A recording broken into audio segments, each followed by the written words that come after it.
Les 26e et 27e promotions du Centre de formation professionnelle Marie Dieng peuvent désormais s'installer à leur propre compte. Ils étaient plus d'une centaine de jeunes à recevoir hier leurs attestations de fin de formation. Éliminatoire CAN 2023, la liste des 26 joueurs devant affronter la Gambie les 26 et 28 mars prochains vient d'être rendue publique au cours d'une conférence de presse. 5 nouveaux joueurs vont découvrir le nid des aigles pour la première fois. Merci d'avoir choisi ORTM2 pour vous informer. Mesdames et messieurs, bonsoir et bienvenue. Tout d'abord, ce communiqué de la Direction nationale des affaires religieuses et du culte. Le ministère des Affaires religieuses, du culte et des coutumes informe la communauté musulmane du Mali que les commissions d'observation du croissant lunaire sont conviées le mercredi prochain 22 mars 2023 à partir de 18h30 sur toute l'étendue du territoire national pour recevoir les témoignages de la population sur l'apparition du mois lunaire Ramadan ou Sunkalo.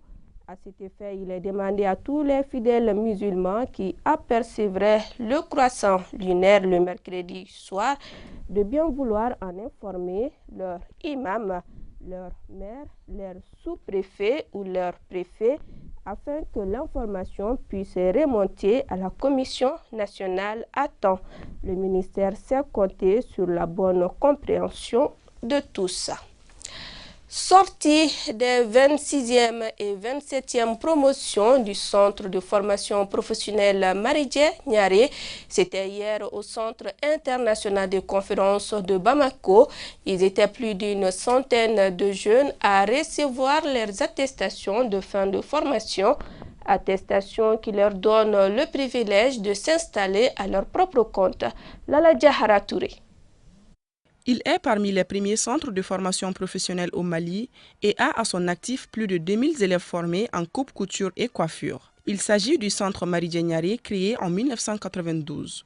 Depuis, la structure accompagne les parents d'élèves souciés du devenir de leurs enfants qui n'excellent pas à l'école classique. Les 26e et 27e promotions portent respectivement les noms de Mahamadou Amadou Dambélé et de Bakari Doumbia, ministre en charge de l'emploi et de la formation professionnelle. Je vais suivre pas à pas et le ministre a pris l'engagement d'accompagner à travers ces structures d'appui. Et c'est grâce à ça justement que je vois pas mal de jeunes. J'ai personnellement ma nièce qui a fait cette formation et aujourd'hui elle gagne son pain à travers la formation acquise au centre Marie Dieng. C'est une expérience que j'ai vécue. Aujourd'hui il n'y a pas de sous-métier. Quand vous optez pour la coupe et la couture, allez-y droit, foncez droit jusqu'à ce que vous atteigniez les résultats que vous cherchez. Les récipiendaires se disent heureux car ces diplômes symbolisent la concrétisation de plusieurs années de dur labeur. Depuis près de 6 mois, j'habite à Sikasso. Arrivé à Sikasso, même à peu près 1 mois, j'ai eu un travail à Sikasso là-bas. Pour la direction du centre, ces lots de nouveaux diplômés constituent un poids non négligeable dans la balance de l'économie du pays car ils ont reçu une formation qualifiante leur permettant de s'installer à leur propre compte. Depuis 1992, le vieux a créé le centre dans l'objectif d'insérer les jeunes femmes et les jeunes garçons de ce pays. Marie Dieng, après la formation, on ne laisse pas sortir nos jeunes comme ça. On leur donne une formation de fashion business de 6 mois. Ça leur permet de comprendre et de savoir comment le marché se déroule en dehors du centre. Et on ne fait que remercier nos parents d'élèves qui nous font confiance en nous confiant la formation des enfants. Et remercier aussi les partenaires du centre Marie Dieng. Je lance un appel à tous ces jeunes récipiendaires de ne pas rester à la maison, car la mode est auto-emploi. Même si tu as une machine à coudre à la maison, tu peux exercer un métier, tu peux travailler et tu vas gagner ta vie. Les meilleurs des 2 promotions ont reçu leur attestation et une machine à coudre de la main du ministre en charge de l'emploi et de la formation professionnelle, M. Bakari Doumbia. Rappelons qu'en plus de Bamako, le centre Marie Dieng est présent dans la région de Ségou. Un mot de santé à présent pour parler du fibrome. Le fibrome est une maladie féminine qui se contracte en période d'activité génitale. Il est causé par des facteurs hormonaux, génétiques et environnementaux. La maladie se manifeste par un trouble du cycle menstruel, l'augmentation du volume de l'abdomen et une pesanteur pelvienne. Dans des rares cas, le fibrome peut être cancérisé. Il existe cependant des traitements adéquats. Aïssa Taba. Différent du cancer, le fibrome est aussi caractérisé par une tumeur non dangereuse, d'où le nom tumeur bénie. Le fibrome est manifesté par des troubles du cycle menstruel, l'augmentation du volume de l'abdomen et par la pesanteur pelvienne. Le fibrome se développe chez les femmes en période d'activité génitale et régresse en période ménopause. Sur le plan génétique aussi, il y a une translocation de certains chromosomes, c'est-à-dire les chromosomes 12 et 14. Et aussi, il peut y avoir qu'il y a un réaménagement au niveau des chromosomes 6 qui peut favoriser l'apparition des fibromes. Dans la famille, sur le premier degré à faire des fibromes, au moins sur 2 noyaux, les susceptibles et les descendants aussi ces femmes-là aussi vont essayer de développer des fibromes. La fréquence de l'âge en fibrome est de 20 ans en Afrique et 30 ans en Europe. Il est causé par des facteurs hormonaux, génétiques et environnementaux. Les traitements aussi diffèrent.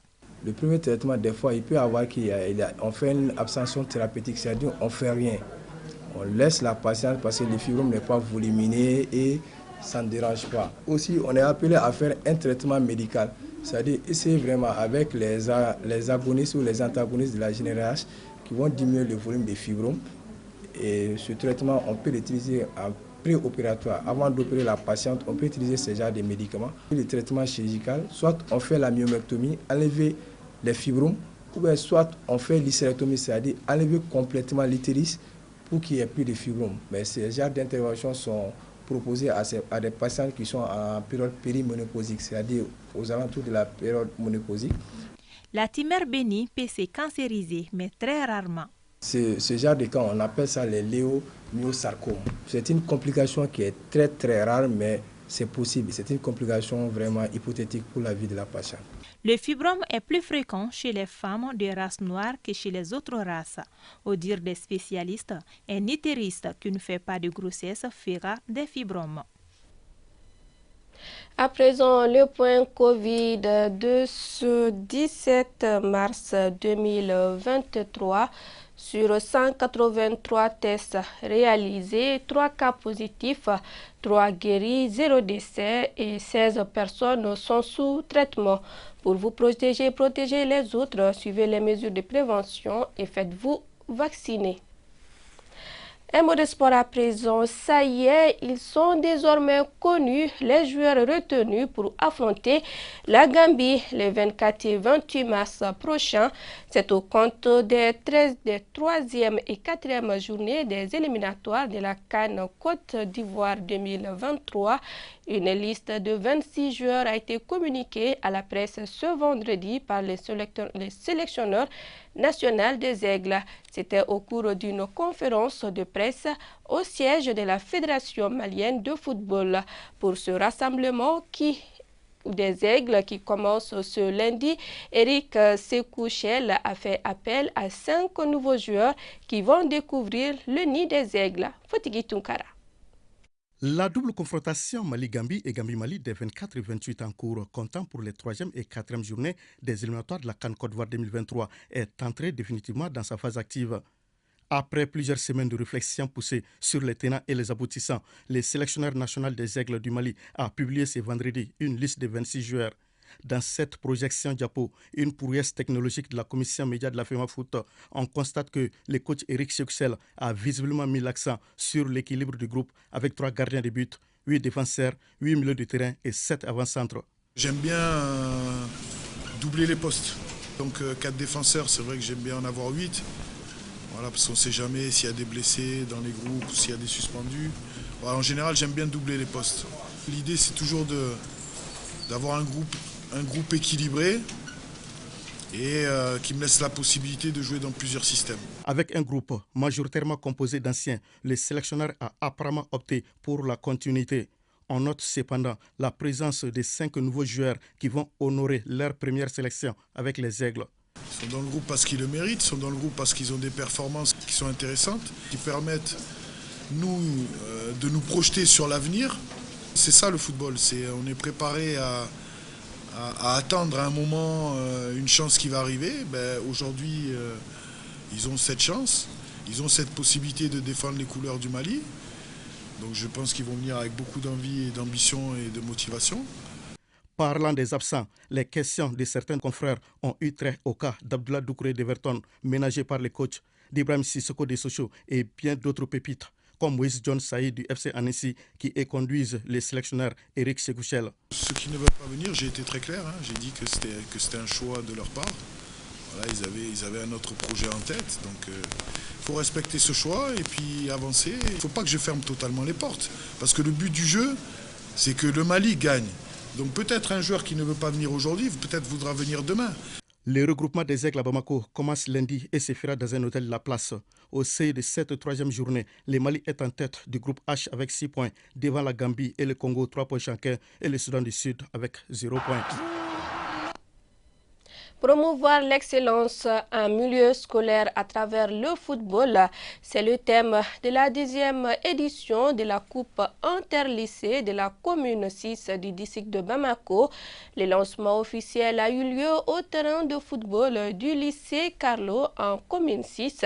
Ce tournoi est à l'initiative de Modi Soumounou, membre de l'association des élèves et étudiants du Mali. Au total, 10 établissements y prennent part. Modibo Sidibé. À l'affiche de ce premier match d'ouverture, le lycée Carnot reçoit le complexe scolaire Al-Fadi. Après le coup d'envoi symbolique, les deux équipes se jettent dans la bataille. Et dès les premiers instants du jeu, le lycée Al-Fadi marque un but matinal. Le lycée Carnot réagit mais n'arrive pas à revenir au score. Ils vont même concéder un deuxième but. Touché dans son orgueil devant ses supporters et sur son terrain, le lycée Carnot arrive à réduire le score à l'approche de la mi-temps. 2-1 pour Al-Fadi. Le score reste inchangé jusqu'au coup de sifflet final. À l'issue de la rencontre, les organisateurs n'ont pas manqué de rappeler l'importance de ce tournoi de football interlycée. Nous sommes là pour les élèves et étudiants du Mali. Donc on doit faire tout pour encourager nos camarades au travail. Ça nous permet aussi vraiment de se donner la main. Parce que je sais très bien que le Mali, notre pays Mariba, aura besoin d'un autre thème, la promotion de l'excellence en milieu scolaire. La jeunesse est l'avenir de toute nation. C'est pourquoi il est important de l'accompagner à chaque fois qu'elle décide d'initier des événements du genre. Je pense que les jeunes, lorsqu'ils ont des initiatives, il faut les encourager. En les accompagnant, on peut vraiment les conseiller, on peut être proche d'eux, on peut les mettre sur la bonne voie lorsqu'ils dérapent. Surtout que cette initiative porte sur la promotion de l'excellence en milieu scolaire. Le mouvement Ambico est là pour la jeunesse et tous ceux qui contribuent à l'épanouissement de la jeunesse. Le football est un facteur de cohésion et d'entente, mais aussi de distraction. Ce genre d'initiatives ne peuvent que renforcer les liens entre jeunes lycéens. Et ce rappel de ce communiqué du ministère des Affaires religieuses, du culte et des coutumes. Le ministère des Affaires religieuses, du culte et des coutumes informe la communauté musulmane du Mali que les commissions d'observation du croissant lunaire sont conviées le mercredi prochain, 22 mars 2023, à partir de 18h30 sur toute l'étendue du territoire national pour recevoir les témoignages de la population sur l'apparition du mois lunaire Ramadan ou Sunkalo. À cet effet, il est demandé à tous les musulmans qui apercevraient le croissant lunaire le mercredi soir de bien vouloir en informer leur imam, leur maire, leur sous-préfet ou leur préfet afin que l'information puisse remonter à la Commission nationale à temps. Le ministre s'est compté sur la bonne compréhension de tous. Nous vous l'annoncions hier, notre collègue Abdoulaye Traoré, dit manager, animateur, producteur, a tiré sa révérence des suites d'une longue maladie. Il s'en est allé à l'âge de 38 ans. Ses obsèques ont eu lieu cet après-midi à Kabala, chez son défunt père, Saloum Konati. À lui nous appartient et à lui nous retournons. Abdoulaye Traoré est retourné à lui, l'Éternel. Managé, comme on l'appelle affectueusement, s'en est allé à l'âge de 36 ans. Après avoir été hospitalisé pendant un moment à l'hôpital de Luxembourg, la mort a eu raison sur lui, laissant derrière lui un enfant et une veuve inconsolables.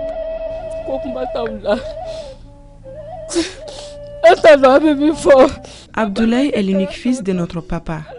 Il était tout pour nous. On ne peut qu'y prier pour le repos éternel de son âme. Je retiens de celui que j'ai côtoyé dans les couloirs de l'ORTM à plusieurs niveaux, dans la collaboration, notamment au niveau de la chaîne 2. Un agent dévoué, un agent qui a le sens du professionnalisme et le professionnalisme aigu, qui a surtout la conscience de son travail et surtout qui aimait son travail. Voilà.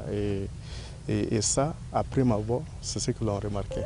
Animateur, producteur et présentateur de plusieurs émissions à l'ORTM, notamment Maxi Vacances, Confidence, Les 13 couleurs, Onde des génies, Ambiance midi, 24 heures avec une star et Questions de société. Ses amis et collaborateurs gardent de lui un bon souvenir. C'est un garçon sans histoire, poli et qui était passionné des radios et de tout ce qui concerne la jeunesse. Et pendant tout le moment qu'on a passé ensemble, il a démontré. Et moi, je suis peut-être aujourd'hui mieux parler pour quiconque ça peut parler de lui parce qu'il a été très proche de moi depuis son arrivée. Pour ceux qui ne le savent pas, c'est qu'il a commencé, il a aimé la radio d'abord en tant qu'auditeur. Et auditeur, après il a été l'un de ceux qui ont été à la base de la création du club. Et après ses études à l'INGS, il est revenu en tant qu'animateur-producteur. Je retiens du défunt depuis vers les années 98, un jeune garçon très amoureux du football. Parce qu'à l'époque, moi-même, un peu plus jeune, j'avais créé un club de football dont il était vraiment un des adeptes, des supporters de ce club-là. Selon ses anciens professeurs de l'Institut national de la jeunesse et des sports, Abdoulaye Traoré était un homme calme et qui prenait ses études au sérieux. Je l'ai connu à l'Institut national de la jeunesse et des sports quand il était étudiant. Depuis en classe, je voyais un jeune assidu, calme, très discipliné, qui était présent chaque fois que le devoir l'exigeait. Il n'était pas bavard, il avait un calme olympien, mais il s'est adonné aux études, très assidu, et il est sorti avec brio à l'école. On a eu un très grand rapport en termes de collaboration. On n'a pas été seulement les statuts d'étudiants, mais en 2006, je me rappelle, Abdoulaye et puis un certain nombre de ses camarades, nous avons sillonné beaucoup de quartiers de Bamako, plusieurs quartiers de Bamako, pour faire des enquêtes auprès des grains de jeunes, pour comprendre la caractéristique, les fonctionnements, les implications politiques des jeunes. Et j'ai compris qu'Abdoulaye avait une admiration pour les jeunes. Et après la formation, il est allé à l'ORTM. Et à l'ORTM, il a continué aussi à montrer qu'il est avec les jeunes. Ainsi, l'homme communément appelé Manadji a été accompagné cet après-midi dans sa dernière demeure au cimetière de Kalabankourou. D'ordre en paix, confrère Manadji.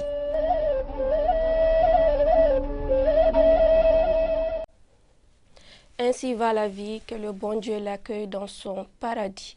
Et c'est tout pour cette édition. Merci à vous de nous avoir suivis.